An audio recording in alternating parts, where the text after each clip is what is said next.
Welcome to the Coach's Box. Ray Halbrook from Livestream STL. How's everybody doing tonight? Happy Cinco de Mayo, and I've got my my cohorts here with us here right now. Let me get my name off there, and here they are. We're just in-house tonight, and I've got guys all over the place. I've got Matt Schutte at home. I've got Mr. Jarvis at home. I've got Riley, Blair, and Coach Miller. They're both right across from each other at the they're at La Pachanga actually right now, celebrating their own Cinco de Mayo. So how's it going, guys? Going well. Going well. Nice. Well, Mr. Schutte, we're just going to stay in-house tonight, and we'll turn it right over to you. And what we got going on tonight? Well, we're going to talk a little bit about coaching, why we got into coaching, or why these guys got into coaching, what they like about it, how they got their start, all those sorts of things. And we'll talk a little bit about The Last Dance. I think all of us have been watching that. All of us certainly were, I think it's fair to say, we're Jordan fans when we were growing up. Sure. I certainly was, even though I'm a little older than I think the rest of the crowd here. So it hit me at a slightly different time. But just watching that, and in the absence of sport, I don't know that there's any sports story anybody's talking about more than this Jordan Bulls series that's been in ESPN. And so we'll talk about that a little bit, and have some questions from the audience, things of that nature. So let's open it up, though. Coach Blair, Coach Miller, what's the dinner special tonight? What are we enjoying with our friends at La Pachanga? Well, I can tell you that I'm enjoying my favorite Orals con Polo over here at La Pachanga. One of my favorites. So that's your standard, if I'm not mistaken, right? Yes, that is my favorite. So, Coach Miller? I'm just going to keep it simple. Enchiladas, man. Enchiladas. Coach Jarvis, I believe you celebrated Cinco de Mayo with an American dish. Is that an accurate assessment? Yeah, well, if I was with those two, I would have the Brothers Pizza. That's the best thing down there at La Pachanga. So the Brothers Pizza is really good. Ray, what about you? You got to go to there at Lapa's? Oh, you know what, Lapa's, I like the quesadilla that they have there. It's kind of plain Jane, but I'm just kind of a plain Jane guy. So the quesadilla is my favorite out there. All of you are wrong. The best dish is the steak fajita, double steak, with nachos a la plancha. I like it. Bueno. Muy bueno. So, and we're going to turn off the SAP button now. We'll get back to English. So, gentlemen, welcome. Thanks for coming in. No guests this week, so I think we'll have relatively stable internet access for the five of us for the discussion this evening. So, one thing we talked about last week and what we wanted to talk about now was it's a little bit about the paths that you guys took to get to where you are as coaches. Ray and I are on the periphery of education. I'm working in an administrative role. Ray's worked in a similar capacity and then is helping out the schools with Livestream and all the great stuff he does there. But especially for Jason and Coach Miller, you guys are in kind of that traditional role, coaching and teacher. Riley, I know you're kind of a hybrid and doing that a little bit. So thought it'd be a good discussion just to understand why we're into coaching, what we like about it, what could be better. There's a non-Pepsi can popping up there. So, man. We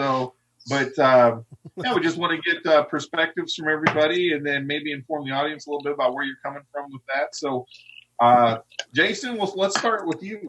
You've been doing this for 14 years? Do I have that right?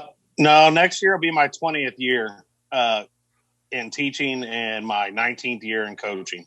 So, and you're old. I'm getting there. What I'll do, I've got a bunch of questions set aside for it, and so what I'll do is just kind of pop those out to each of you. Okay. But we just want to get perspectives from everybody. Oh, and then maybe somebody's got their audio turned up.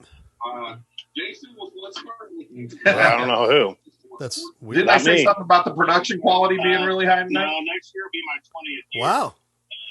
Wow. You could hear everything I just said. What do we got going on here? That's weird. Got a back. That might be me. Okay. There it is. He repeats that on the fence. Right.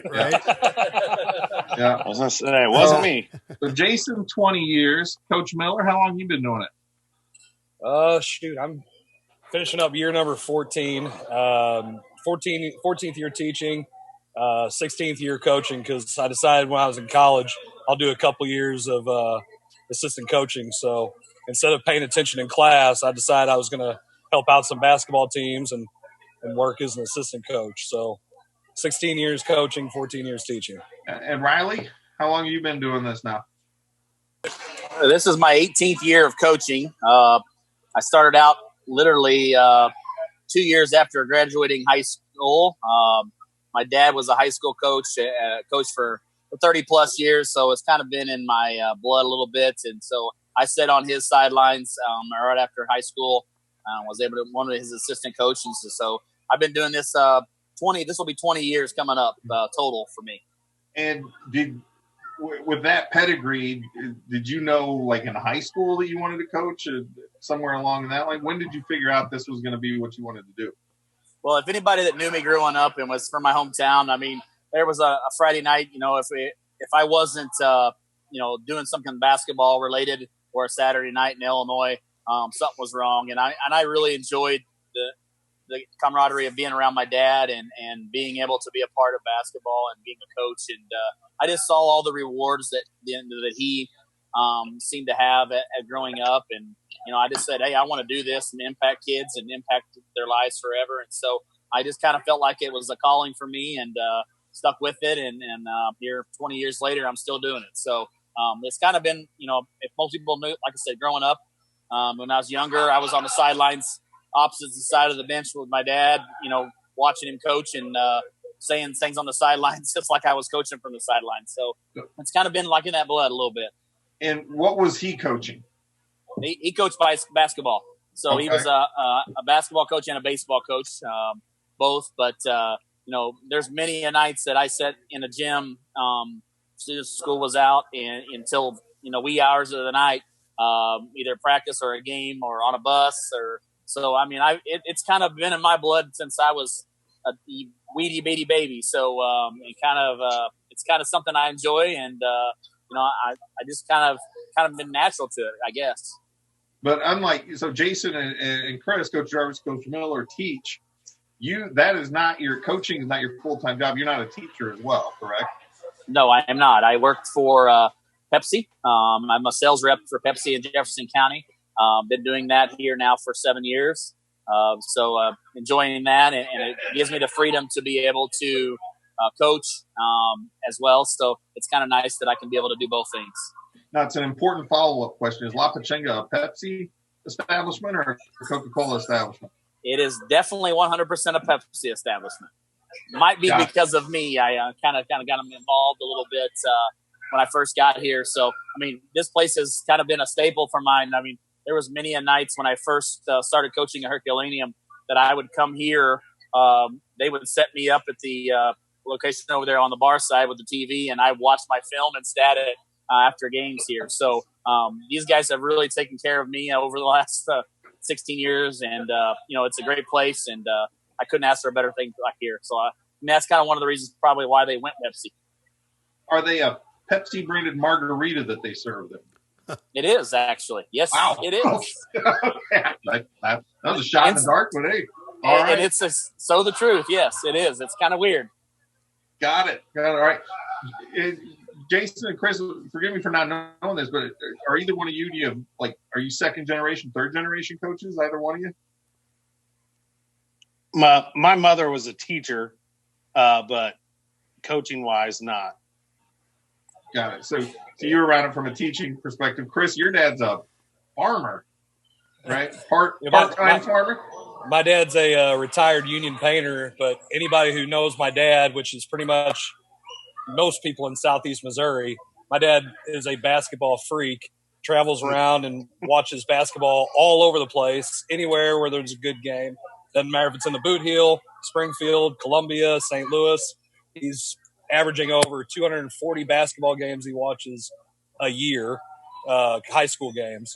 And pretty much the funny thing is quick story is one year when I was going down to scout at Bloomfield during the Christmas tournament, they have a big Christmas tournament, 16 teams. And of course I'm paying to get in, because I'm scouting somebody. He walks through and they say, "Hey, Coach Miller," and I'm thinking, "Well, what are you talking about? I'm paying. Nobody's telling me to come on through." And he goes, "Hey, I'm going to go into the hospitality room." And I said, "You can't go in there." He goes, "Yeah, I can." And as we walk in there, which, I'm still pretty young in the profession, people turn around and go, "Hey, Coach Miller, how you doing?" I'm like, "Hey, how you doing?" And he goes, "No, not you. I'm talking to your dad."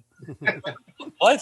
They think he coached, so he's known as Coach Miller down there. A lot of people call him for scouting reports, information on other players, because if you want to know if anybody's seen anybody play, he's the guy they talk to. I'm not making it up. It's insane.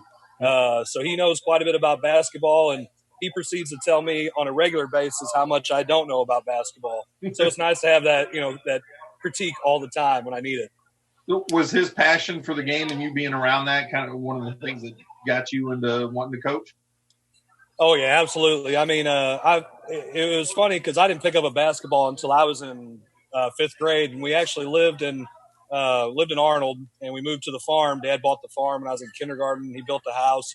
We moved down there, so it was kind of a culture shock to go from living in the suburbs to living on the farm. And I never picked up basketball. And I went to South Iron. Everybody in South Iron plays basketball. So when I was in sixth grade, we're playing in the conference tournament. My team is, and there's 14 other kids that are better at basketball than me. I'm like the last guy on the bench. We go and play. I get in the game for about a minute. My dad works out of town. I was riding home with him. And I said, "Dad, what'd you think of the game?" He said, "Well, you guys played well, and, you end up winning." I said, "Well, how'd you think I did?" He said, "You only played for a minute and a half, so if you're going to do that, I don't even want to come watch you play if you're not going to be any better." So that's pretty much, of course, after I cried for a while, I decided I was going to get better at basketball. You tell that to a sixth grader. And anyway, that's kind of, I always wanted my dad to come watch me play. And of course I developed a love for it and watch Michael Jordan and Magic Johnson, Larry Bird. That's kind of stuff that you do. And then it just developed from there. But yeah, my dad was a major influential part of me getting into the game. Jason, what about you? What got the itch going for you to coach? Well, I have two older brothers who were both pretty darn good athletes, David Jarvis and Michael Jarvis. And my dad, throughout me being the youngest, there's 7 and 9 years between the two of us. All right, those two are that much older than me. So I was always around a sport. My brothers were always playing. I was always there. I wasn't paying attention to the game a whole lot. I was usually over in the corner playing football, baseball, or basketball, whatever they were doing. And I went to Festus during the 90s, and we were pretty darn good in football and basketball. We went to the Final Four my junior and senior year in football. We won a state championship in basketball, I believe the only one in Jefferson County when I was a freshman. And I was on the freshman team, and that was a heck of a ride to get to go to all those games and watch those guys, Roger James and Jason Smith and all these guys who really put on a show and played and won the state title. And that kind of drove me. I also had some of the greatest coaches you could probably have. Rick White was probably one of my favorite. Freshman. We got Rick. I don't know. Somebody keeps playing their stuff over the thing there while I'm talking. Yeah, I know who it is. He's on us about not doing it, that his is on the whole time. Don't do as I say, just as I do. Or wait. And I had some good coaches. Rick White, which is Kenny White's brother. He coached me. He's one of the reasons why I got into teaching. I did so many push-ups in that man's class because I got in trouble. And he's kind of why I wanted to do history. And I had Doug Smith, Bob Holman, who was our football coach at Festus at the time. And I've just been around sports my entire life. Both my brothers were very involved. My brothers both could have played college. My one brother did for a semester. So then when it came to me, they said, "You're going, you're not staying at home." So I went and played 4 years of college football. And sports has just always been around in our family. My dad coached us. It's just been something I've always wanted to be involved in. When you went to Central Methodist, right? Yep. When you got up there, did you know you were going to get into an education program right away? I knew when I was a freshman in high school I was going to get into education. I had another great instructor named Thomas Nesselhoff, who was a history teacher and coached a little bit at Festus, but he kind of inspired me. He was a great teacher and kind of a big part of why I became what I wanted to do here. And my mother taught. My mother's sister also is a teacher. So we had several teachers in our family, and just something I liked. I loved school, believe it or not, and I loved competition. And once my playing days were over, I knew I had to get that somehow, and you get that through coaching. So, Riley, Chris, you both talked about dads that were a big influence on you. Were there any other coaches like what Jason was talking about? Was there anybody else that you'd want to give a shout out to, like really influenced your decision to get into it, or your decision, or just how you do things? You know, the couple different people I could say, and a lot of people will know him from growing up, but Rich Herron, I don't know if most of you know that. He was a coach at Southern Illinois University of Carbondale. He was a stable coach in my hometown in Benton, Illinois for many years. And I grew up kind of watching him, and his wife was my fourth grade teacher. And so I kind of fell in love with SIU basketball when he was there. And so kind of felt like I was a part of that. And she was able to get me on the sidelines a couple of times while they're playing, and was able to, as a young age, you know, be involved in a college basketball game. And so I think a lot of that, you know, kind of got me involved with it. And then one of my high school coaches, Tony Phelps, was a big influence to me on just how you present yourself to athletes, younger athletes, and how you kind of go about it. He was a staple volleyball coach in my hometown for many years, coached boys basketball as well for a few years there. And just one of a class act person. And he actually officiated my Sam and I's wedding in Florida. He drove all the way down there. I mean, that's kind of the impact that he had on me. He was officiating. He's a preacher, and he officiated our wedding down in Florida. So, I mean, he's had a big impact on me, and I'm still in contact with him. And he just recently moved over here to Missouri from Illinois and accepted the head volleyball coach at Bolivar, Missouri, in high school. So, you know, I kind of connected with him a little bit more about that, and was able to go watch him play, coach a couple games last year. And so just a neat experience, but just all around great guy. So those kind of people that have impacted me beyond my dad. That's Coach Miller. Well, probably one of the guys that I would have to say that really, once I decided what I was wanting to do with life, it was either, you know, be a lawyer or make more money and become a teacher and coach, which obviously I chose the most lucrative profession, was my JV basketball coach, Eric Thompson. And I was with him my sophomore year. Sometimes I get to play up with the varsity, sometimes I wouldn't, but he's one of those guys who, just the way he came across, the way he taught the game to kids, his passion, enthusiasm. I mean, he's been a head coach at Caledonia and Fredericktown, but he's also, he's worked in lower levels with kids who are, you know, in JV or junior high. And he always just had a knack for you know, getting kids to gravitate towards him, and the way he did things. And I know that he took that group of us when I was sophomores, because anybody who was really good got moved up, and then everybody else who I always said was terrible, we all played down. And we got a chance to play a lot, which is one of the reasons I became a lot better a basketball player, because I got a chance to play. And we struggled at times, but it was a lot of fun. And just the way that season went, the things that we had to endure, and the way he took care of us, I just always wanted to bring that to my teams. Can you talk a lot about Coach Davis and the influence he's had on you? Can you describe that, like mentor-mentee sort of relationship you've had?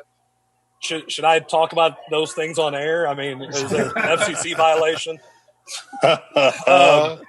No, Coach Davis, you know, I'd been coaching for, I'd have to say, 11 years or whatever it was. And then I met Coach Davis whenever I got the job at Grandview. And, you know, I kind of worked with him that first year. We were, quote unquote, co-coaches, but at the same time, he was the head coach, and I just kind of did all the assistant work. And I remember one of the first things that, you know, first times we were going over stuff in the summer, we're walking through the gym. He's saying, "Hey, what do you think about this?" And I said, "Well, that's a good idea. What do you think about this? That's a good idea. What do you think about this? That's a good idea." And after a while, he kind of stops and he looks at me and says, "You know what, Chris, if I really wanted somebody to be a yes man, I'm sure I could go 7 miles down the road to DeSoto and get a couple of them." And I kind of learned real quick, it doesn't matter. He's Hall of Fame, basketball coach Alan Davis. He wants somebody who's going to disagree with him or question things, and that allowed me to kind of grow as a coach. But Coach Davis always had a way of getting kids to do things that I just can't even explain. He could explain things to them. He could teach them. He could show them stuff, and the kids just really bought in. And I know that my assistant coach, Eddie Kurtovic, who helps me at Pius, he played for me and Coach Davis his senior year, my first year at Grandview. And we were 3-23. And if you ask Coach Davis his favorite year that he had coaching, and we've talked about it many times, he's won 20-some-odd games. He's been to the Final Four. He says that 3-23 team at Grandview is one of the most fun groups he's ever had to coach. We weren't very good. We weren't very talented, but those kids really bought in, and they got the most out of what they had. And just the way that really resonated with those kids, to where even Eddie talks about how that impacted his life. I think that goes even beyond the coaching part of the sports part of it, because the lessons that he learned, the lessons I even learned as his assistant, I still use today and still think about today, and obviously I try to teach today. Eddie's one I really think we'll have to have on the show soon to talk to him and his experience, because in addition to being an assistant, I don't think we can bring Coach Eddie on to talk about any of the experiences or any of the stuff behind the scenes. We can talk to him about his other life as a police officer and what that's like for him and stuff. So there's so many different directions we can go. But one thing that sticks out to me, I'm in my late 40s. You guys are all, I believe, younger than me by 5 to 10 to however many years. But something I've heard coaches around my age, guys that I went to high school with, say, I can't coach kids like I was coached. And would you say that's a fair assessment? Jason, you nodded your head as soon as I said that. How you were coached as a youngster, can you coach that way now? And what's changed? Besides, you can't whip the kids. I had some coaches that really would, they'd get in your face. They'd tell you, they'd motivate you. And I've just learned over time that some kids just aren't motivated that way, and some are. There's still some that you can coach the way I was coached back in the 90s. But there's a lot of them that you just got to learn how to coach each individual. Some kids respond to you screaming at them. Some of them don't. Some of them need that positive encouragement. And that's something I've really been trying to work on as a coach, because I'm fiery. I like to yell.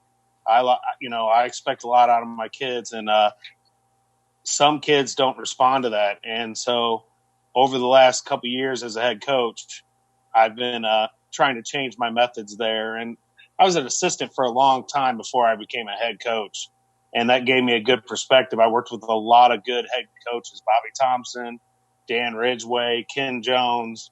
I could go on and on about some of the coaches I worked with, and I just learned that you got to coach each kid how they're going to take your coaching.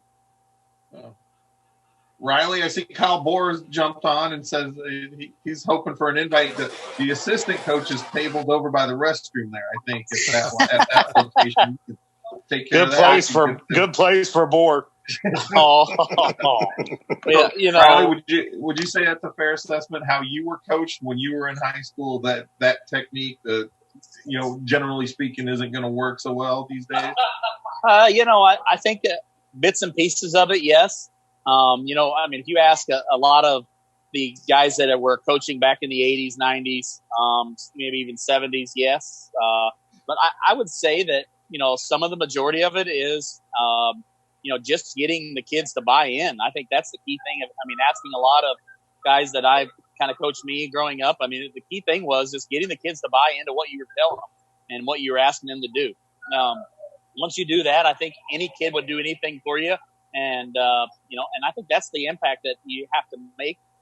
But more importantly, I think that sometimes maybe the screaming and the hollering and the yelling was a lot more back in the day. I think maybe it's gotten a little softer as we've gone along. But at the same point, I don't think that that's a negative at all. It's just the way it is right now, and I think we make adjustments to what the kids are, but more importantly, I think the kids have made adjustments to each coach's individual style. I think that's the key thing is the kids have to make the adjustments. Okay. Chris Miller, before you respond, I think you're shoveling in the chips and salsa there. John Daly, the cross-country coach at St. Pius X, he chimed in on the comments, said he's listening in while he's on his 4-mile run. But you enjoy those chips. And so how is it for you, being coached when you were playing versus how you coach now? I mean, I've never yelled at a kid. Not one time raised my voice. It's a bold-faced lie.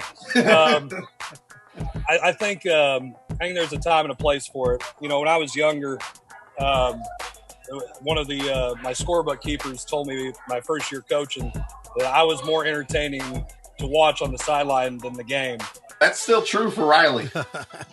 I wouldn't say anything. I'm glad you said it. My deal with Ray Halbrook is that if I'm doing a live stream game on the play-by-play and it's a Riley Blair coach team, there's got to be a camera on Riley Blair and nothing but Riley Blair at all times. We have to have Riley game. We have threatened. He never yells at his kids. Yeah. He's just. We have threatened putting a microphone on him. We've threatened a microphone. So. And I'm all for that. I'm all for that. You will hear what they call Blairisms. I mean, I'll make up some word that they all look at me like, "What are you talking about?" And most of the girls if they're watching this, they'll probably comment in on. There's a lot of times that I would say some things and they'll be like, "What is he talking about?" Oh, it's just a Blairism. It's okay. Oh, I have some videos on my phone. I mean, I go to some of the girls' games just to watch Riley Blair. Well, I'm glad I grew out of that. I don't know. You were pretty entertaining this year in a few games, too. Yeah. Well, you know what? Give me the timeout when I called it, okay? Not give it a 5-second call on my kids. Oh, man, we need to call Charles in. Yeah, we don't need to bring in any more officials and tell about how he was on last week. Sideline. I'm gonna ask one more question, Ray, and then throw it over to you for a break. But between the three of you got 52 years of coaching experience. Would you say you've mellowed in your coaching with age and experience? Chris, let's start with you. Well, I definitely have to say yeah. And to kind of finish answering that last question, there's a time and a place to really yell and scream and get after your kids. I like to try to bring a blend of humor. So if I'm going to get onto a kid, I might say something funny later on just to kind of break the mood. I always try to tell the guys that look, if I'm jumping your case, one thing's for sure, you're going to be able to handle a game because I need to be able to put pressure on you. I need you to be able to perform under pressure. So if you can deal with me, then the game is nothing. Life is nothing. Try to teach them life lessons. And the other thing is don't take it personal, because I'm not one that's holding a grudge. If I jump on your case for something in the first quarter and in the fourth quarter you're sitting there pouting about what I said, I've already forgot it. It's over with, unless you continue making mistakes and you're not trying to correct. So, I think that's something that I try to at least let the kids know, and it's something as they get used to you, and you try to get them to understand that. But it just goes. There's a process that goes with it. That's true. Riley, you haven't. Mellow's not the right word. You must burn 1,000 calories a game. I probably do. I'm very animated, to say the least. But the big thing about me, and I think I kind of talked about this last week when the official was on. I was told by one of the officials here locally, and I mentioned him last week, and I'll mention him again. Kerry Eggemeyer had said, "Coach, you just got to learn how to be patient."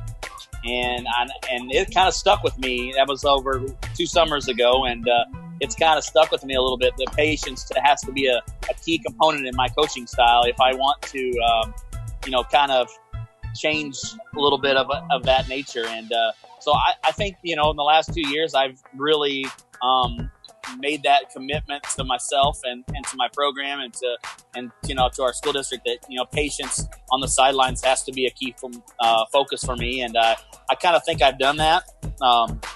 This year I was very determined, to try to make myself a little bit less animated, but more importantly, just get the kids to understand that no matter what, I'm on their side. If I feel like something's not going our way, I'm going to stand up for them, And so I don't think that I've changed that side of it. I just think I've grown more patience.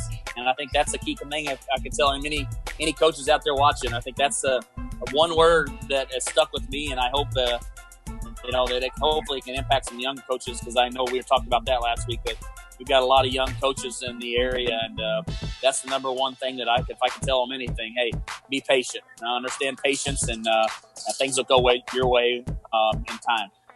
Jason, you alluded to it when you first talking here earlier that you've kind of calmed down over the years, but is that something just coming with experience and time, or is that something you've really focused on trying to get yourself to do? Well, this past year, I really tried to focus on when I am getting excited, that it's getting excited with the kids, not towards anyone else. And I'm animated at times, not nearly as bad as Riley, but I am animated at times. And if there's something going wrong, or I feel that my kid's been cheated, I'm going to take up for them. And my kids know that no matter what, I'm going to be behind them. And I've just learned that you can yell at a ref all you want, and it's not going to change the call. So I've learned to just talk to them, like we talked about with Charles last week. I mean, just learned a lot more patience, like Coach Blair was saying. And,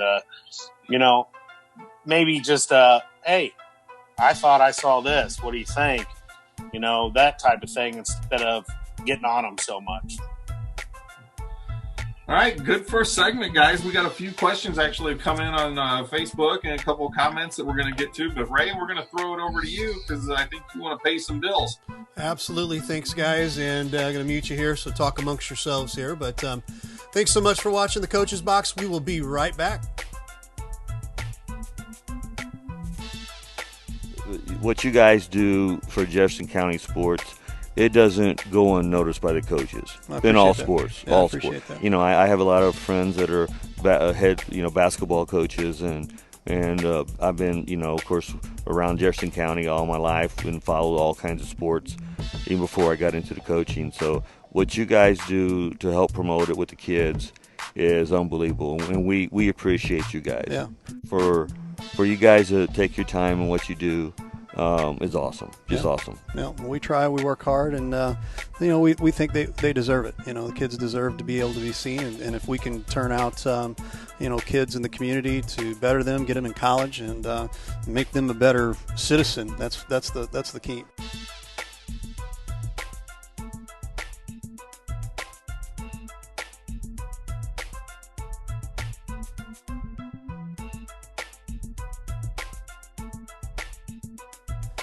Hey, thanks for tuning in, and we appreciate everybody being on the Facebook waves. We just opened up in Twitter, so tonight's our first episode on Twitter tonight, so it's actually live right now. Got a lot of folks on the Twitter waves, which I love that too. So wanted to tell you about our show coming up here Thursday, and that is Main Street Sports. Jeff Whitener and I will have our part 3 of the Seniors 2020. We're actually going to be having some special guest players from all of the different schools in the Jefferson County area here. So make sure you tune in at 7 o'clock and kind of let that cat out of the bag. We're going to have Mark Moore from Hillsboro, Jordan Duncan from Herculaneum, Blake Eisenbeis from Crystal City, and we're trying to work on maybe 1 or 2 more. So make sure you tune in for that. Also, if you're interested in our Roku channel, really cool to get a hold of our Roku channel here. Just go to videos.tkdssports.com and you will be able to get into our Roku channel. $4.99 a month. And if you follow Jefferson County sports and Jefferson County happenings, that is the way to go. Get our Roku channel. It is a very cool little tool that we are working on. Also, thanks so much to our friends over at, let me get to my right ones here. Friends over at the Venti Beauty Bar, especially Chris Schweigert. He's back. You're going to have to call for an appointment. They opened up yesterday. So call for an appointment, 314-610-5523. That is the Venti Beauty Bar, Salon and Spa, Med Spa. Call Chris Schweigert, 314-610-5523. Also, Coldwell Banker Gundaker, Tara James over at Coldwell Banker Gundaker. You can still be sold while sanitizing. Give Tara James a call at 573-535-8038. Located at 502 South Main Street South Truman in Festus, Missouri. Also, Primerica, Justin Ford over at Primerica, helping families become financially secure. Give Justin Ford a call at 636-789-8736. Justin Ford, great friend to the show here, and we're going to have him on maybe in a little while here, talk to him a little bit about what's going on during his downtime as well. We open back up with our second half here. We're going to open everything back up, guys, and we are back now. Matt Schutte, take it away, my friend.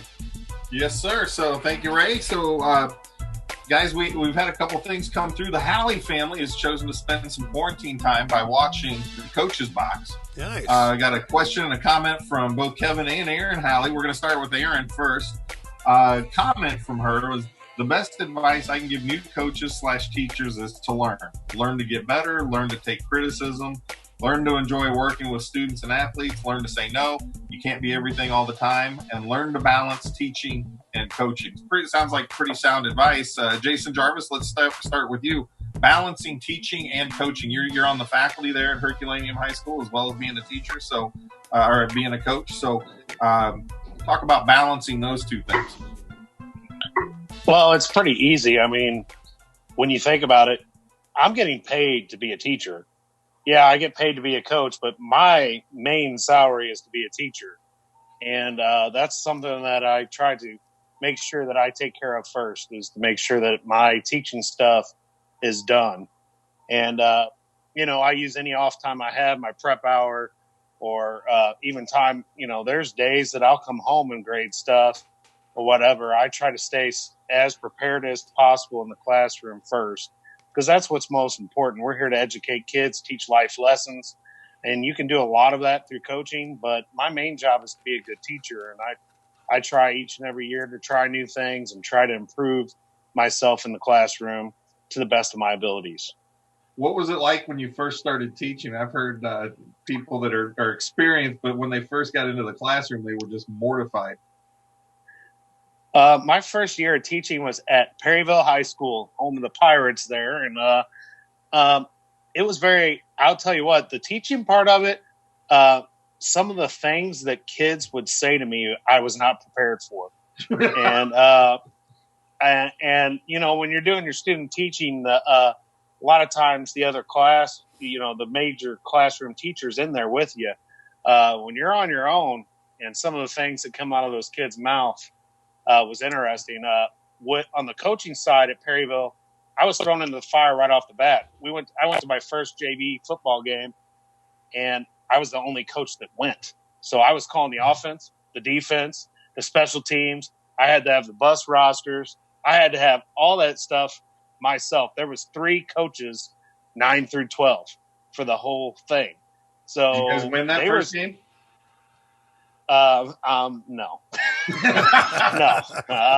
No, but I'll tell you what, I learned a lot. The people of Perryville were so awesome, and I think we won like 1 or 3 games at the I think it was 3. I think we won 3 games that year. It was a rough season, but I learned so much because I did so much on my own. Mm-hmm. And coaching wise, it was baptism by fire, that's for sure. And Chris, you've been a teacher and an administrator, serving as, I believe, as a principal at one point. So how has that been? What's that balance like for you? I mean, the just like Jason said, the teaching part is what you're getting paid for. There isn't really a whole lot of money that goes into the coaching part of it. Stipends, I mean, they help, but it's not really what you do. So I always kind of try to make sure that, the teaching part is taken care of. This year, doing American history, I pretty much inherited no curriculum and had to write it on top of doing lesson plans, on top of doing practice plans, watching game film. So it made it really tough. But at the same time, I mean, that's just what you do. And when you're a first year teacher like Jason, I understand that completely. I was 22 years old, my first time teaching a bunch of kids. And while it was PE, yeah, but like you said, once you take that person out of the classroom who's when you're student teaching and they're the mentor, and you're by yourself, it's kind of like, well, I guess this is going to work or it's not. And 14 years later, I still have a teaching certificate, and I haven't been arrested for teaching and anything like that. So that's always a plus. So I haven't choked a kid or anything. And it's an enjoyable thing whenever you're doing it. I mean, it really is. And I've taught PE, I've taught history, I've taught personal finance and health, and it's all as different as it is. It's all rewarding when your kids learn, or they can always bring back things and say, "Hey, I remember you teaching me this in class, and thank God you did, because it really paid off." I haven't had that a lot with PE, but I've had that a lot with personal finance or anything like that. Now, Kevin Halley, who's the softball coach and also works in the administration at St. Pius X, he has a question as well. I'm going to ask each of you this one, but I think your friends there, because all three of you guys are friends, and even Ray and I might be able to chime in on this. What's your coaching? What are your quirks as a coach? Riley, we're saving you for last on this one, but actually we should probably save Miller for last, but we'll save Riley for last. We're going to start with Jason. Do you have any quirks, like little fun things or anything like that? Wait. I think we should ask each other what each other's quirks we think they have. That's I think that might be a good one.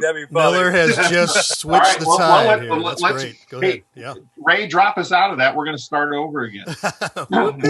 Rewind. This question from Kevin Halley at St. Pius X High School. We're going to ask one coach to describe the coaching quirks of another coach. We're going to start with Jason Jarvis. Man, you always start with me, dude. Well, you're always on the left. What coaching quirks do you see out of Chris Miller? Oh, I was hoping you were going with Blair here, but you'll get your shot at Blair. I'm not sure with coaching quirks of Miller.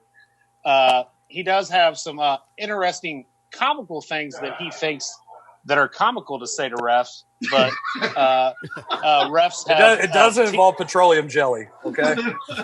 And sometimes I think when he's trying to be funny, they think he's serious.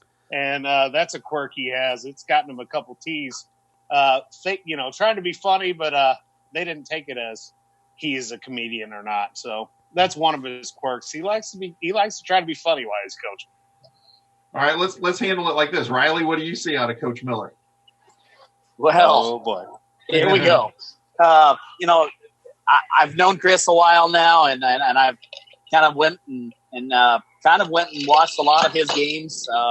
Wherever he's been, and I think the one big thing that a lot of people don't know about Chris, that probably don't understand, is he truly has a passion for the people around him.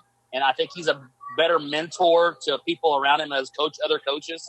And I think a lot of people don't understand that.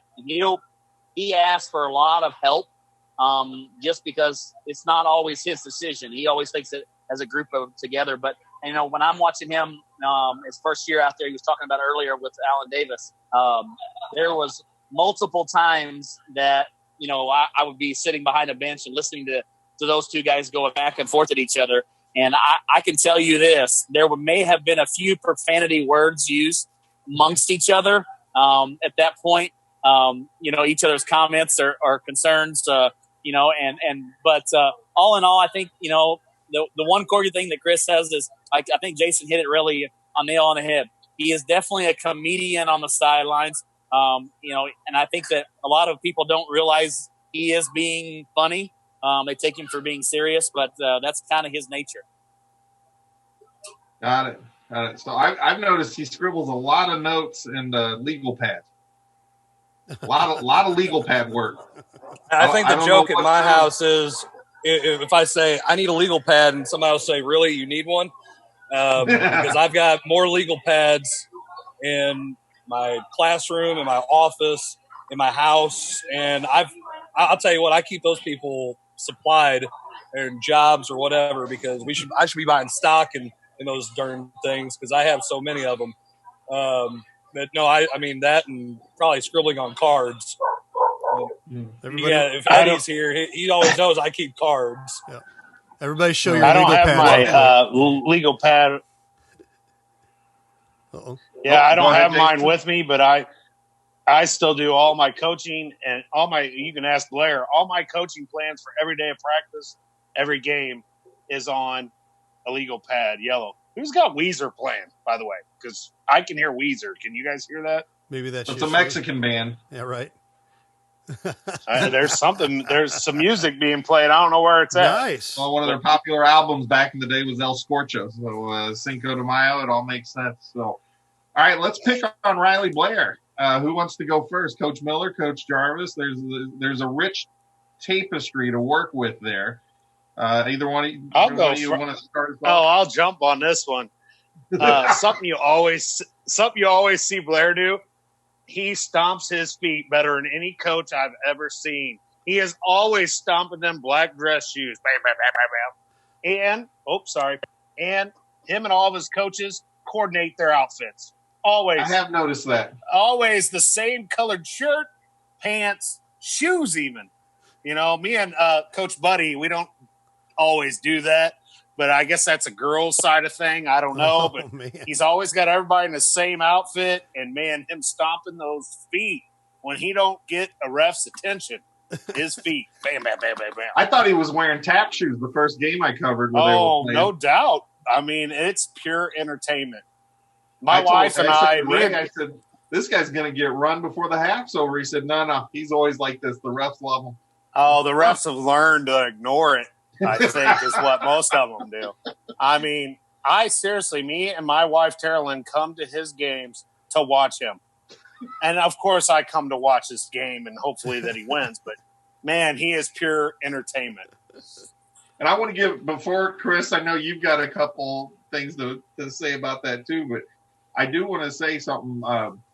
Kyle Bohr, your assistant, Pius alum, that guy does a scout like you wouldn't believe. All kidding aside about his haircut, the scouts that he puts out there that was some incredible stuff I saw. So, does he pick the outfit, Riley, or is that you picking the color coordination? Or well, that is me. That's kind of something that I take a lot of pride in it, and a lot of my assistant coaches. I mean, Jarvis always gives me trouble that I have more assistant coaches on my bench than I do players, but I think that was one thing that I always talked about and teaching our kids the same kind of concept is, we all we're all a team, we're unified, we're all together, so when game days and stuff, we all have matching t-shirts. I mean, the kids and all. So I kind of want to make them understand if I'm asking them to do that, I think we should do the same thing. So I kind of do that concept for that reason. But going back to what you said about the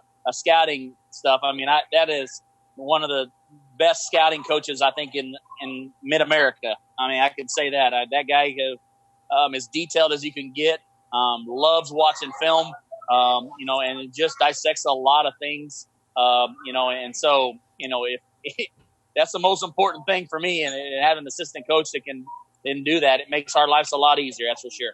But going back to that, go ahead. When Coach Fisher's grooming his mustache for the 5th time that day, he should be doing some film study. Is that an accurate assessment, Coach Miller? Listen, we can't pick on Coach Fisher's mustache. I don't know if it's still around. It could be extinct. I've been trying to get him to get rid of that thing. If you told him it caught COVID, he'd probably get rid of it. Well, you never know with Coach. I do know that I do. Out your friend Riley Blair. Shoot. I mean, Jason took the best ones. I mean, because, Riley does stomp quite a bit. I've seen some other guys, though, who are better stompers than him. So I can't say he's the best I've seen. But he is the best in Jeff County, that's for sure. his facial expressions, though, when he does not get a call, are things of legend that have been captured on film and cameras, and they're shared throughout all of the parents of his players. And somehow I find ways to get them sent to me because, I just have that ability to conjure them. So those are always fun to end up making memes out of later on, and then sending them, to Riley when he's, just got his butt kicked so he can feel better about himself. Now, yeah, that's one of my favorites when he I'm so glad. I'm sorry I jump in here, Chris, but when he calls a timeout and does this and backs up, all the way to the middle of the court. Yep. All the way to the middle court, full timeout. He's backing up. Everyone to calm himself down before he gets into his team. Is that indicative of he's about to blow? That's a pretty fair assessment. I think he's trying to cool himself down from whatever call he didn't like before, and he calls that timeout. Man, woo! That's part of those that I need to make sure I'm calmer. That he obviously it's working because you didn't get any technical fouls. That's his patience. Yeah, there you go. Now, Jason, on the other hand, is probably the most positive person that I've ever met. And I will have to say that his positivity all around, his positivity has just really, it inspires me on levels I can't talk about in front of small children because he is. Now, my dad positive. would never be. My dad doesn't even have internet. I wish he did right now because I got that. Honestly, he might be the most pessimistic person you would ever meet. And there's some times I'm working on that. I'm very positive right now. But I want to say the physical quirk that Jason does is I just love the way he carries that coaching board under his arm all the time. Oh, yeah, I love it. I love it. If I did that, I'd have this marker stuff all over me. That's why I wear dark shirts because I get that stuff on me. But I think it's great because even my kids pointed it out to me too. They're like, "How come the Herky coach has always got that marker board?" I said, "So he can draw up a play because they're going to whip you guys." So that's fun whenever I get to use that and get those guys motivated. So I just think it's just something that I always got. Evidently, everything I drew up this year didn't work quite right against St. Pius X. So. I might need a new marker board. So Jason and I, when our daughters played ball together last summer, I had seen him coach a couple of times the 2 years previous. I was like, I wonder which kind of dad he's going to be because some coaching dads get really into it. And he was supportive but calm. It was fun to see. And then I sit with him. And Chris, I don't remember who Pius was playing, but Jason, you and I sat together on the stage at St. Pius, and you were scouting a game, and for whatever reason, it was a game where Pius was having a good game on the offensive rebounds, and I think you had just had a game where your team had let the opposition just kill you on the offensive glass, and your face was you were just getting madder and madder, and I kept looking because you had a notebook, and you wrote down nothing. And I said, well, what do you think? He's like, well, we can't keep anybody off the boards.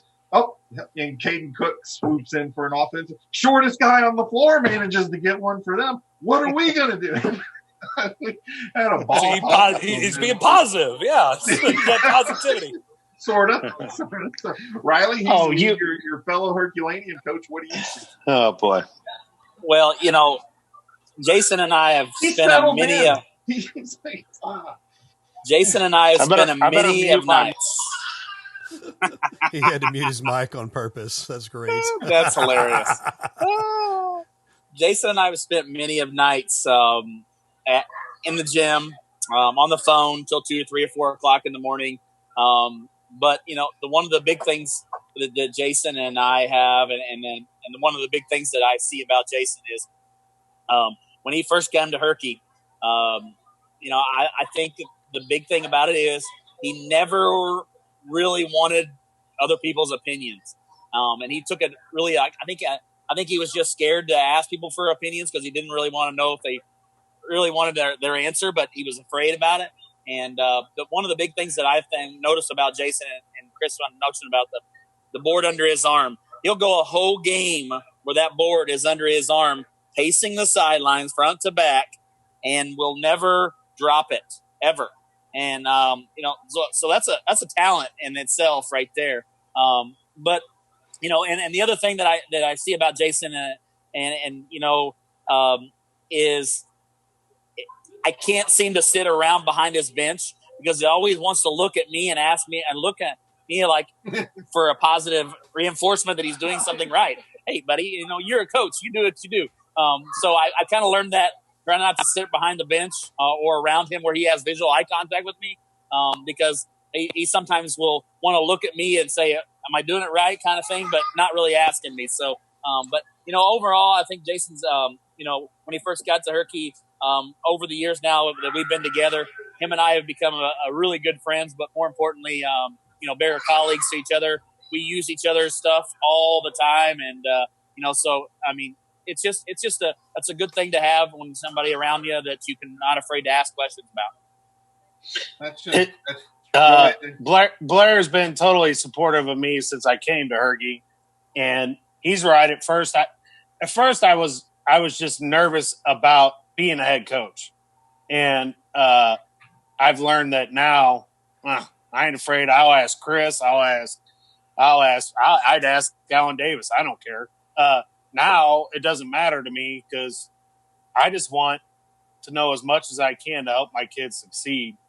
And me and Blair have helped each other out a lot. And I think the reason why I look at him sometimes is I'm like, dude, tell me something that'll work, because sometimes, you get there as a coach and nothing you're wanting to do works. And I haven't said much about my assistant coach, but Coach Mike Buddy, if it wasn't for him, we wouldn't have won our first district game this year. He came up with that whole defensive game plan. We decided about 10 minutes before the game started what we were going to do. We kept debating, and he came to me right before that game and said, hey, this is what we should do. And we just did it, and it worked. And I cherish what he does and what he brings to my program, kind of like Blair does with Bohr. So let's kind of switch gears just a little bit, Ray. We're going to hit on one little area here before we'll do a break and then come back. But we have breaking news here with Livestream. That's what we provide, right, Ray? That's right. A coaching opening has popped up in the county with the news that Grandview High School now is in search of not only a girls coach but also a boys basketball coach. So they'll be on the lookout. Don Jeffries, who's been our guest recently, is going to be busy with the coaching search at a fun time in the area with not being able to get people together and stuff. But I've had a couple friends that are in coaching, not out of this group, but in other groups, and talking about what they look for in an athletic director, and they were of the opinion an effective high school athletic director needs to be somebody that, among their other qualities, needs to have coached, so they can understand your perspective on things. I just wanted to get your thoughts. Is playing for an athletic director, and that's not a shot at anybody that's an AD that's not one, but from your experience, does playing for somebody that's been a coach and is now an athletic director, is that advantageous for you? I know in some small schools anymore they're all an AD and a coach at the same time. But what are your thoughts on that, Riley? Let's start with you. Well, sorry about that. I had to unmute it there, but I think that is being a coach and being athletic director, I think goes hand in hand. And I think that it's very important for you to be able to be a coach, have to been a coach if you're going to be basically leading coaches through times or building guidance or whatever that the job is that you're dealing with. And I think that's important. This year, in the last couple of years, we've had Mr. Roop out there and been nothing but supportive of his coaches. And, I think that's, to me, is a key thing. But he was a coach. I don't think he was ever a head coach, but he was a coach for many years and was very involved in, the coaching side of it. So he kind of knew what it took to be a head coach, I think, at some level. So I think that was a more important thing that he understood. Hey, has he never been a head coach of a basketball program? No, but I think he understood what it took to be a head coach, and so very helpful. Before that, we had Rob Bradshaw. Dr. Bradshaw was, a head coach of basketball for many, many years. Very knowledgeable guy and somebody that I picked their brain every single day There wasn't a day that I didn't go by that I didn't pick his brain about something. So I think that to me is important and is key. And I think, I think it's important for an athletic director to have been a coach, to know what it takes to be a successful coach, and maybe even somebody that had some struggles and had to deal with some things and how to deal with them. So, more important, I think it's a key thing. All right, Coach Miller, you've been around. You and I have talked about this very briefly, but you've been around some relatively inexperienced ADs, but also some very experienced ones. And what's the AD providing for you, and what kind of background do they have? Well, I mean, it's the next step up on the ladder. Whenever you ever have issues with parents, and obviously anybody who's ever been a coach, it doesn't matter the best situation ever, there's always parents who want to talk to you, and the AD is a great buffer to have. So having somebody who understands that and understands what it's like to be a coach, even probably the worst AD that I've ever worked for has always had my back.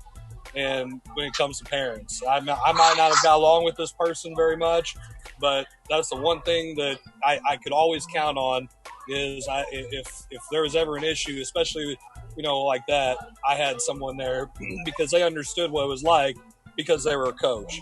And I think it speaks volumes, because how are you going to tell me how to coach or how to act while I'm coaching, or the lessons I'm teaching coaching, if you've never done it or done it in some capacity?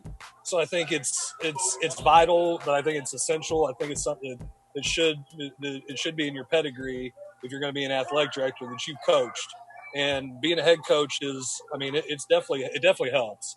I was an athletic director for 2 years, and I was a head coach, and it's tough to juggle a lot of that. But at the same time, those experiences, I feel like, whenever I had younger coaches who worked for me, they're looking to me for advice, and or me to be a buffer between them and parents, or especially when it comes to evaluation. So when you evaluate me as a coach and you've never done it, again, it's the same thing. How do you know what you're looking for?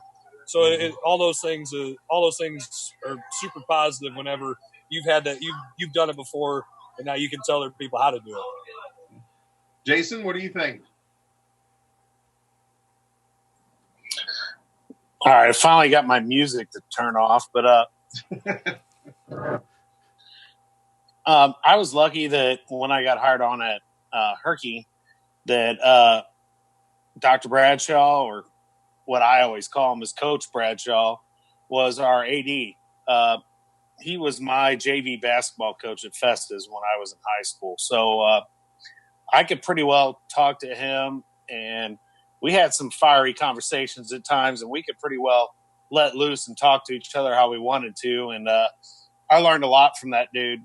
And one thing that he always did was he was always behind us coaches. And no matter if it was a parent or whatever it may be, he was behind us. He had been a head coach for several years, which I don't think you necessarily have to be a head coach, but you have to be a coach of some kind, in my opinion, to be an AD. Then I was lucky enough to work with Coach Roop, and Coach Roop did a fantastic job in his 2 years here as our AD, and he will be leaving us. And we're going to start now with Jason from Windsor, the former head coach at Windsor basketball. And he's been a head coach, and he coached with Dan Johnson out of Hillsboro for several years, who I had the pleasure of working with at Crystal. So I see the relationship going to be the same with him. I'm sure he'll be there to back us up. And it's pretty important to me that they have coached, because if you haven't coached, you don't know some of the trials and tribulations that we go through. And, we're not here doing it for the money, as Miller always talks about. We'd be farming or doing something else if we were here to make money. So, or be a school superintendent.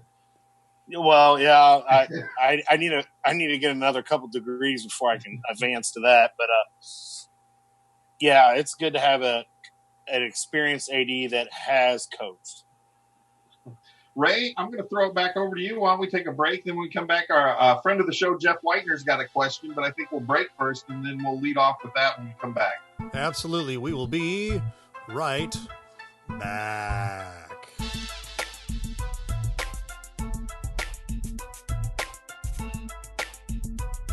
And I'll say real quick, I really admire what you guys do with this. I think everybody who's ever tuned into one of these, whether it's a Legion game, whether it's a high school baseball game, with basketball, football, whatever it is, I've heard nothing but tremendous feedback about Livestream STL and what you guys do and the quality of production, things like that. I would really encourage anybody who's involved in athletics throughout the county, really anywhere in the metro area, anybody who's interested in sponsoring activities to get on board and get involved with this. I think it's added a ton to what we do here. It's added a ton to the program. You guys are a class act, and you're committed to doing things the right way, and we really appreciate that.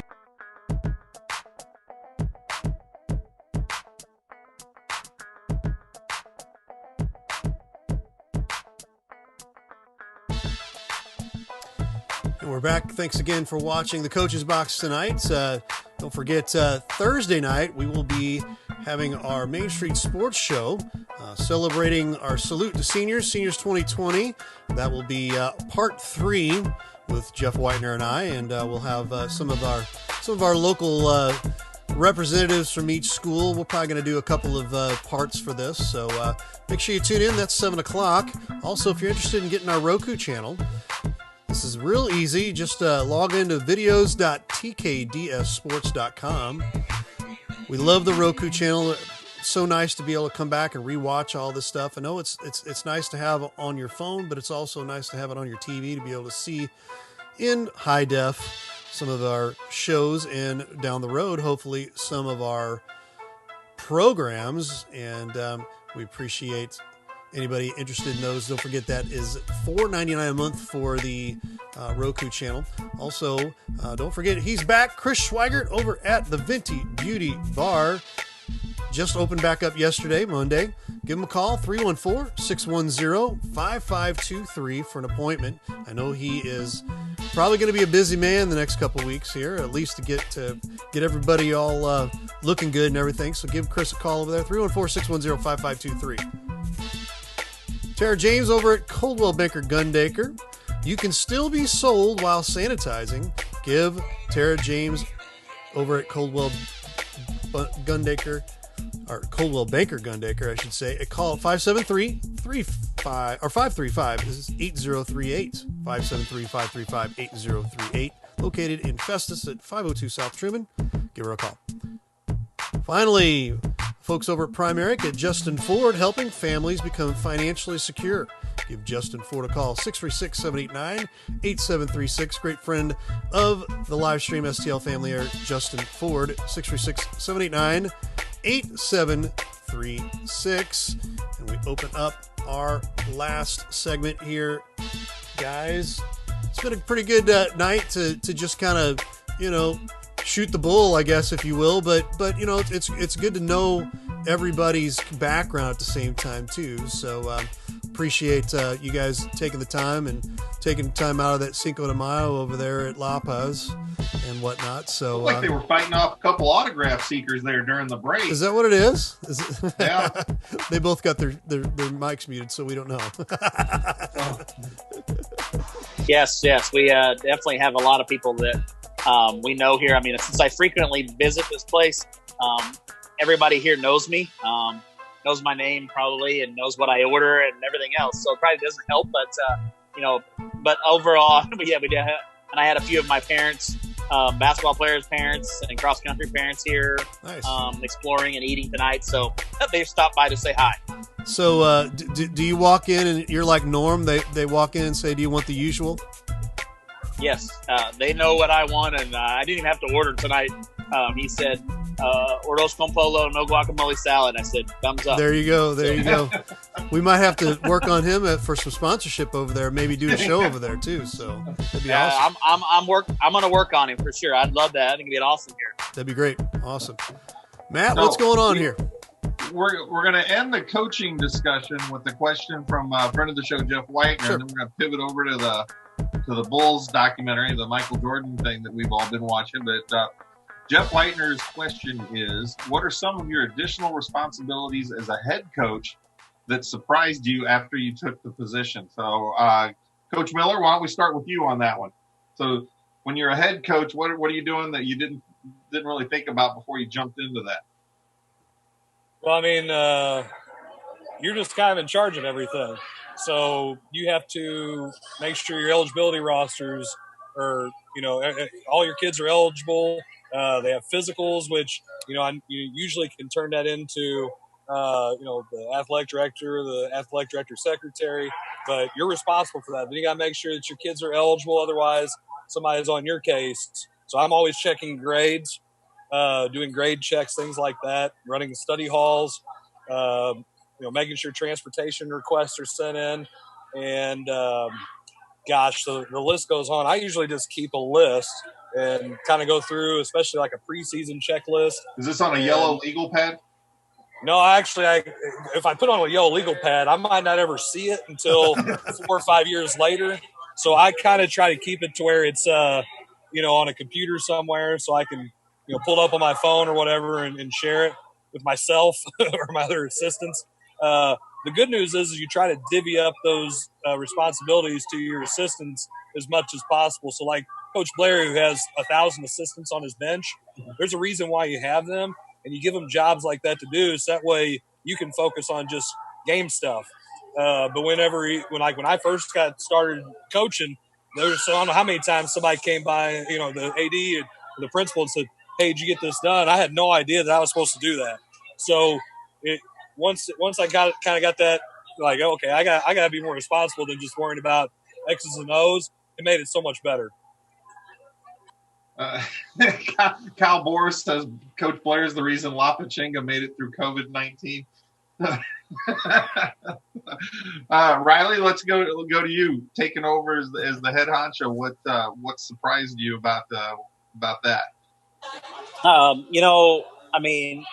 lot of the things that you didn't really know that you realized. I thought, being a coach, you just had to really take care of the coaching aspect, and something that we do a lot of, and on our program is fundraising, and fundraising is a lot of work.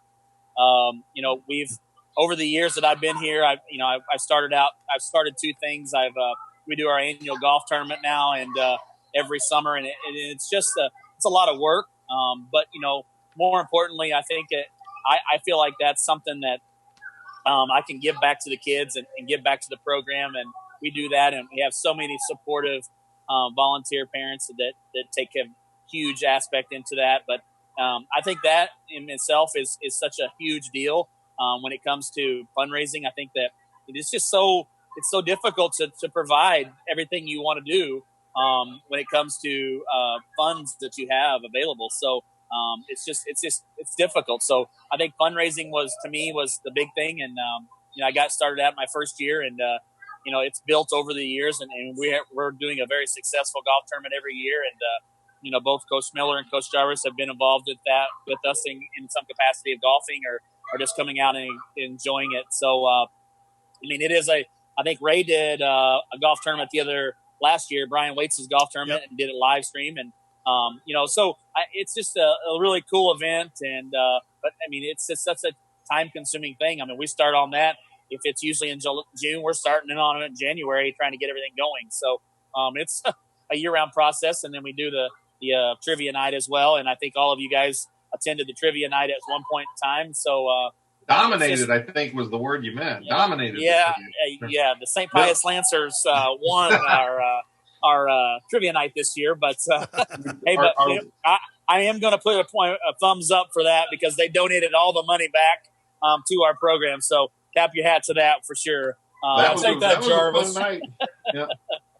Yeah, I didn't know Adam Fisher was the mayor of Herculaneum until that evening. And so learned that. He's the mayor.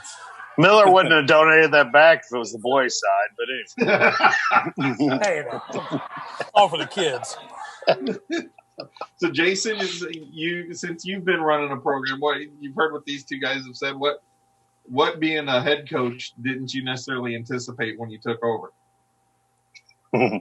I was an assistant for a long time, and it was very easy when a parent or administrator came to you and you'd be like, I don't know, ask the head coach. I have no idea. Well, when you became the head coach, that was you. And that's one thing. Everything that is done with the program, even if you're not doing it, it has your name on it. That was one thing to get used to.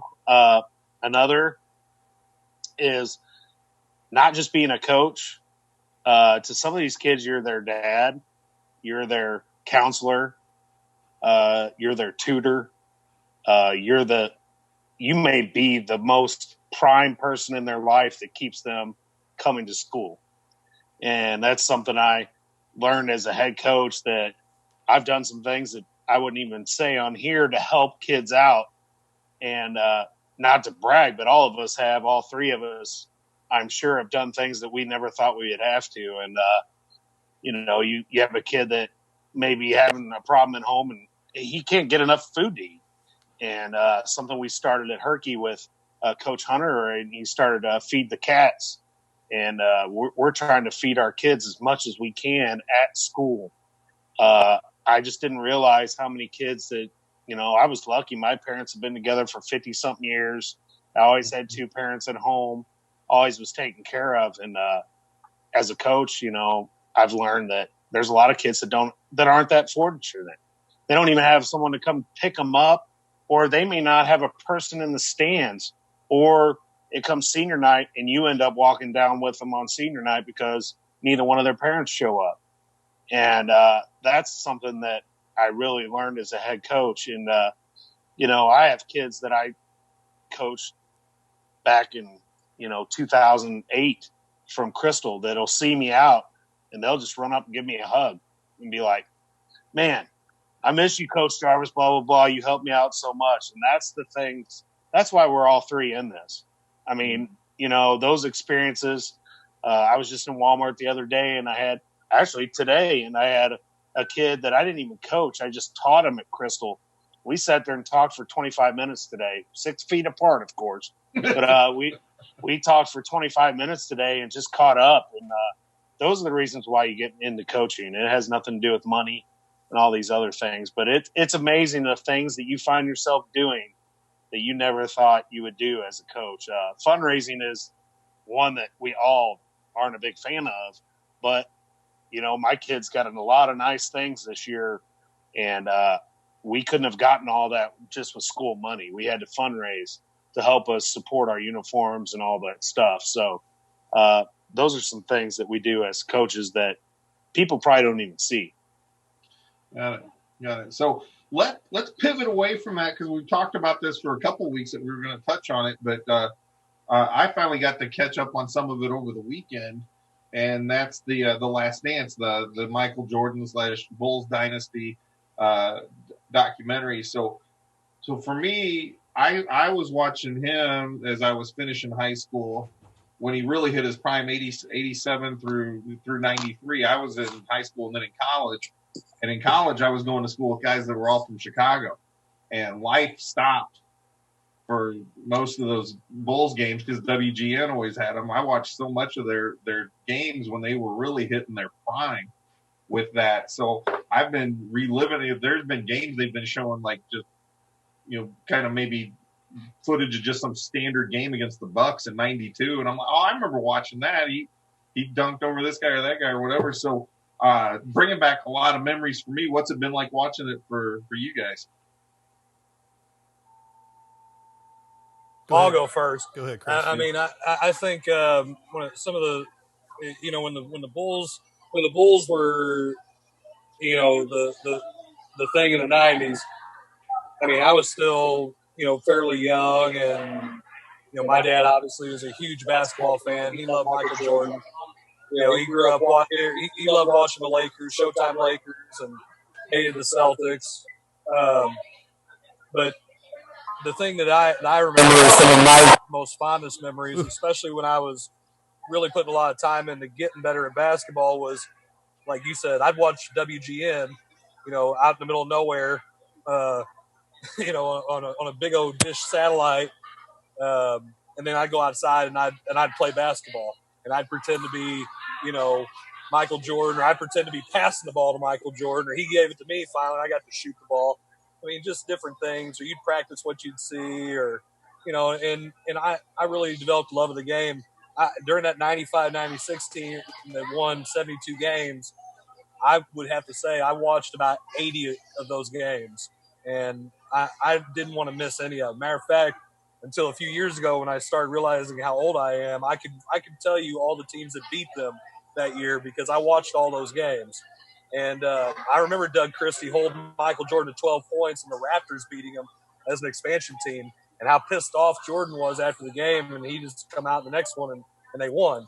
I mean, it was something that I remember that. And it was just really influential to me as a basketball player, as a fan, especially. Riley? You know, the big thing for me about this, and that I've taken from it, and watching that growing up, that was just that group was such an impact to the game of basketball. When they talked about, Jordan said it, that the accomplishments that he had as a player would have never happened if he wouldn't have had the teammates around him.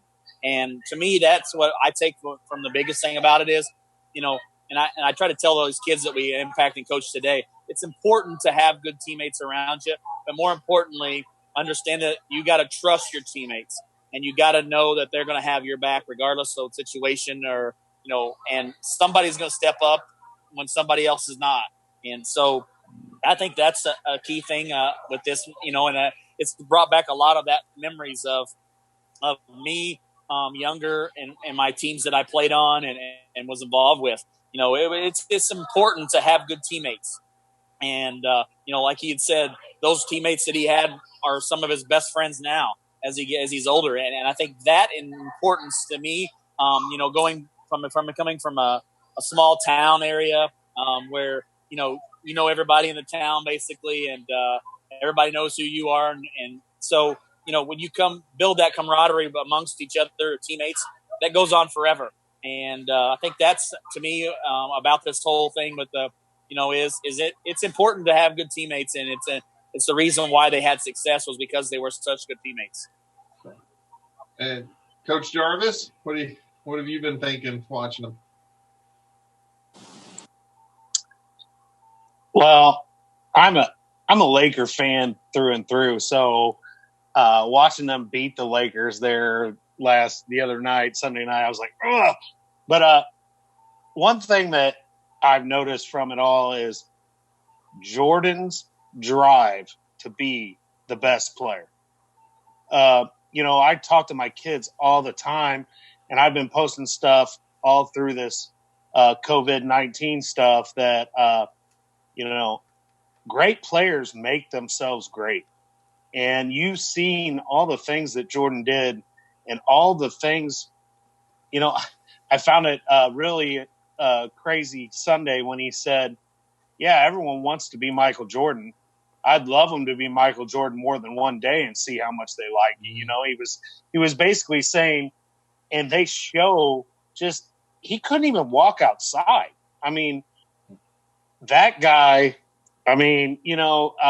there's all these arguments about LeBron, Jordan, blah, blah, blah. And, I'm always going to say Jordan just because I grew up during that time and just because I saw that. But just to see his drive and determination, and I still can't believe he got cut when he was a sophomore. So that's one thing I've really taken away is just the drive and the determination, and the self-worth that he had just for himself. They made such a big deal about him going to Atlantic City with his dad. Like, who cares? The dude was the greatest player at that time, and in my opinion, the greatest player ever. And you're gonna give him trouble about going to Atlantic City. I mean, I don't know. I've enjoyed so much about it. The Rodman, the Rodman days, and Carmen Electra talking about hiding when Jordan came to get Rodman, and and Phil Jackson. That shows the coach that he was at the time. There's not many coaches that would have said, "Okay, go to Las Vegas and party your butt off, Rodman, and come back." But he knew Rodman had been carrying that team without Pippen, and he's like, he needs to go. And if he and Michael's like, he ain't coming back. And of course, he didn't come back when he was supposed to. there's been I could just go on and on and on. I love it. It's like one of the best things that have happened with this whole COVID thing. I'm glad they moved it up to come out. And I'm just living so many childhood memories of, because I love the Lakers, but like I'm always one of those people that when someone's great, you want to see him lose. So like I rooted for John Starks and the Knicks when they were playing against Jordan. Yeah. And, when John Starks throws that dunk down on him, and I'm like, but Jordan always found a way. And I didn't realize how much Jordan really paid a lot of what he did to Scottie Pippen. I mean, Jordan wouldn't have been the player he was without Scottie Pippen. And it's amazing. Just the whole series is awesome. I don't care what you're a football guy, you're a basketball guy, you're a baseball guy. I mean, if you're a sports guy, it's awesome. And for me, it confirmed my dislike that I developed in the early 90s for Jerry Krause. Oh, gosh. He wasn't good. He's not going to have anybody say a decent thing about him in this series. But there's just been little bits that I've really picked up on and enjoyed, like when it was the Suns-Bulls series. And Jordan looking for those little motivational edges. And he had heard Krause say he really liked Marley's game defensively. And so he insisted on just torching Marley in one of those games. And then before that, the series against the Trailblazers, where somebody said Drexler and him were on the same level. And he took that as an insult and decided to use that as a motivation. And then him and Pippen deciding to team up on Kukoc in the Olympics because Krause was infatuated with his game and what he was the future of the Bulls and everything. So those two tore him up. But it's awesome to see the littlest thing that set Jordan off. Yeah. And because Jordan, you got to think, he was on top of the world. So he needed that edge or whatever it might be. And I love it so much that Clyde Drexler is my brother Dave's favorite player. And I wanted to text him the whole time I was watching. Jordan just abused Clyde Drexler, dude. But, Clyde was a great player also. But, man, Jordan's drive to be the greatest is just something awesome to watch. And how about whenever they're telling him when he gets hurt his second year, and the story is when Reinsdorf is trying to explain to him, the percentages, it'd be like me giving you a pill for a headache, and 90% of the time it's going to cure the headache, but 10% you have a 10% chance of you dying. So why would you take the pill? And he says, well, it depends on how bad the headache is. And if that doesn't show you right now, I mean, and all the kids watching, just how much this guy really, really just wanted to will himself and everybody around him to be at a higher level. And to me as a coach, like I always want the kids to have the struggle at practice so the games are easy. But just imagine being in a Jordan practice, just being you want your kids to always hold guys accountable. And not everybody is like that. Not all kids have that kind of, at the level you're wanting them to. There's nobody I've ever heard of who can match that level that Michael Jordan brought to a practice, to where if you're the coach, just like he said about Phil, would stack the teams against him, or the guys aren't cutting it and he's calling them out. I mean, and that makes your job as a coach so much easier when you have that on the court. But I think one of the biggest things, and I think I'd said it on Facebook a while back, was Jordan be coached by Doug Collins, who let him do anything he wanted. Every play was for Doug Collins. So here comes Phil Jackson. Now he's the head coach. We're gonna let you pass the ball and get other guys involved, because he's right. What's going to happen is Mike's going to have the ball, and all you got to do is double team Mike, and maybe he won't make it, maybe he will, but that, instead of having to run through double and triple teams, now the ball's moving. And for Michael Jordan to buy into the triangle offense at the height of his game, when he's however many time in a row scoring champ at the time, I think that says the world about what it takes to be great, what it takes to be a good teammate, and how everybody else should view this. Because even though you have the alpha dog mentality or the skills, you have to be able to have that team to carry you. It's still not an individual sport. So even though the NBA is publicized by a LeBron versus whoever matchup, you have to have that team. The team's still going to win at the end of the day. So it just goes to show you that the best player in the world, the best player on the planet at the time, and arguably, like Jason said, in my opinion, the greatest basketball player that I believe has ever played can do it. I think any kid can do it. Yeah, That's just my opinion. You're bringing up one of the greatest points of the whole series that we need to show our high school athletes is John Paxson makes that shot. Charles Barkley even says it. I'm okay to lose to Jordan. Losing to Jordan's fine. But Jordan deferred to John Paxson because he was open. And he hits that shot. Everyone thought in the whole gym and the whole universe that Jordan was going to take that last shot. And, of course, he was supposed to. It didn't work out. He trusted his teammate, got him the ball, and he nails that shot. And, to hear Jordan say, man, he went from Doug Collins, who let him do whatever the heck he wanted, whatever he wanted. It said, give Jordan the ball and get the blank out of the way. And he went from that and had to run the triangle. And you see the greatest ball player of all time change his game. He got everyone else involved. And then when he knew he had to take over, he took over. And that is so awesome to watch. And it's just so awesome to see that the greatest player was okay to watch one of his teammates win a game. But think about that, though. He deferred. I mean, he's going to hit that guy because he trusts him because of what the expectations were in practice. He knew that he was capable of hitting those shots. He did the same thing with Steve Kerr in the series against the Utah Jazz. And whenever you have that, and your teammates can, your best player can trust the other guys around who might not be one of the stars, that's when you've got a great team, and and that player is a great player. Ray, have you been watching? Actually, I have not been watching, but I will just chime in and tell you. I know. I've got other things on my plate. Sorry, but I'll just chime in with this real quick and let you know. I mean, I grew up, with that. With that group before Jordan. You're talking like a Larry Bird, you're talking about, a Magic Johnson, and so, that's what I grew up with. It was the Lakers and the Celtics for so long.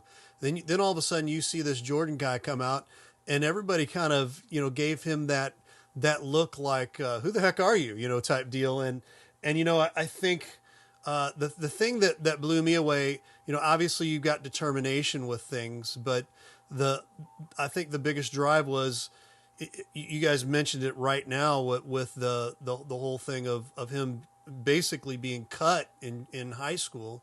There's so many different things that he's quoted about his failures that have springboarded him into being what he is. And, I just don't think any kid would sit and take a look at what Jordan looked like in his prime. There's no comparison with anybody on the planet that has ever been on this planet. I think, Jordan is the GOAT. There's no doubt about that. So I've had different conversations with Dalen and Miles and a couple of guys like that. And I was just like, even though we're in a total different style of offense and style of defense and style of NBA play, Michael Jordan still would have dominated even today, I believe. So that's my take. All right. Well, we're 90 minutes in, and I think it's about time to wrap this one up. But, yep. Ray, we'll hand it over to you and talk about what you guys got coming up. Yeah, absolutely. Hey, guys, I want to just say thanks so much, and hopefully next week we'll be together somewhere.